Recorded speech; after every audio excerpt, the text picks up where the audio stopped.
encore une fois remercier ñoom kii la ci combat bi di remercier képp ki nga xam ne da nga taxaw ci bu ñu wax rap bañu ñu booy rappeurs yi de mais dañoo bëgg maanaam relève bi di continuer wu ñoom kayiteeg yooyu lañ doon def ñun wàcce wuñ ko dañoo ñëw yéegal level bi gën ko kawel il se comprendre nga maanaam ci mbind bi tey am na texte yoo xam ne wallahi maa ngi koy dégg te ñun suñu jam boo ko waxoon dee ñun am na texte yoo xam ne daf ñoo marqué woon lu ma gën a nee ci xale bi mooy xamul tax mu neexoon parce que dañ na nan la nit mën a toogee di xalaat lii la ban xalaat lu ma gën a nee ci xale bi mooy lu ma gën a saaf ci xale bi mooy lu ma gën a nee ci xale bi mooy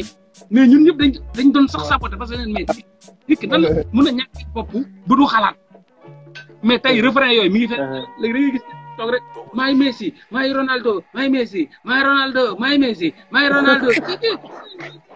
refrain mais booy ki taxaw na maay Messi maay Ronaldo def ko nekk xoolal mbi ko wax sànq waaw xam nga Rap Galsen fan la war a juume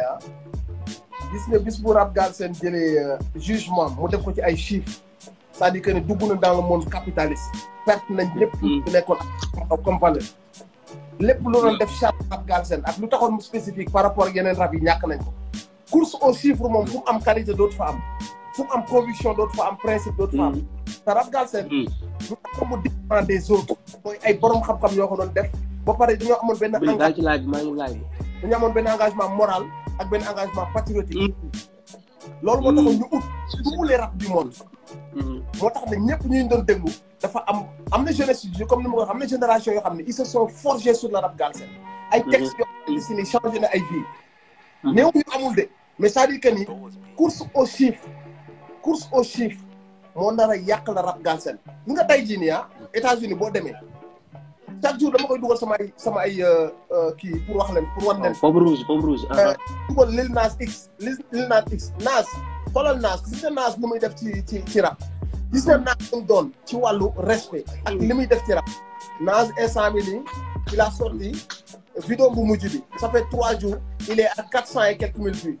Lil Nas X il sort benn à 11 heures de temps il est à plus de 5 millions donc yow boo amul valeur bu fekkee loolu ngay jugé ay artistes parce que Lil Nas X ñoom franc-maçon yi ñoo dirigé que ni au devant de la scène musicale ay góor jigéen ñoo war a nekk ci kanam ay góor jigéen ñoo war a nekk les chouchous du public dañoo war a casser barrières yi ni ñuy casser barrières yi mooy rap waratul nekk un truc sérieux comprendre nga kon ay nangam sangam nañ ko jox ñëpp ñi nga xam ne ils sont dans la légèreté ñooy def ay son yoo xamante si ni pour fun la loolu moo tax ñu commencé ñu nekk ba mu yàgg rek mu mën ne tous ceux qui font du bon son du vrai rap dañ leen bëgg a étouffer même ay naas yi sax dañoo tenir parce que seen talent moo leen ko may ak créativité bi ñu amoon loolu moo tax ils ont survécu à ça pour naas ak yu mel noonu ak ñoom Jay-Z ku dul ñooñu campagne bi ñu jëlal hip hop bi noyé na leen léegi c'est soit tu fais conscience boo ko def mooy rap bu conscient boo ko dee def la machine daf lay teel a fat automatiquement soo woowee nit ñi nag ci débauche mooy drogue su nga yow boo xoolee trap music ñu ñëwee mumbling moo am mumbling mooy sa làmmiñ day damm tu donnes l'impression de quelqu'un qui est drogué bu mënul wax nga koy wayal ay adolescent donc ça veut dire que Billy gis naa sa appel boy va être défoncé pour que ñu ko dañoo war a défoncé wu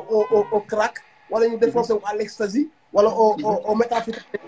wala xeetu drogue yooyu ba nga xamante ni dañuy get higher doo ngay jël micro bi di wax ba li ñuy wax kenn mënu koo xam loolu la ñuy woowee mumbling noonu lañ def ba rey le rap conscient noonu lañ def ba le rap à texte des rap engagé et des rap nga xam si ni c'est un rap conscient léegi daal dañuy indi ay boy yoo xamante si nii dañuy indi ay son yoo xam si c'est juste ay banging lay doon ay banger juste ay banger xam du wax dara ba pare sax day prôné ay contre-valeur ay contre-exemple yu demee noonu lañ def di rey le rap keeri à petit feu loolu moo tax tey jii au 21e siècle nga am un ténor comme Nas mu génne benn vidéo automatiquement nga dégg 3 jours il a 400 et quelques mille vues ñu jël benn Lil Nas mettre ko au devant de la scène jël projecteurs yi loolu xam nga lan la pour valider cette affaire homosexuelle yi parce que dañuy wax que ni un gars comme Lil Nas, like, il est over Nas. Il est over Nas parce que si 11 heures de temps, il fait plus de 5 millions de vues. Alors, c'est un King Bee, c'est un vrai rappeur authentique avec des messages en texte. Un gars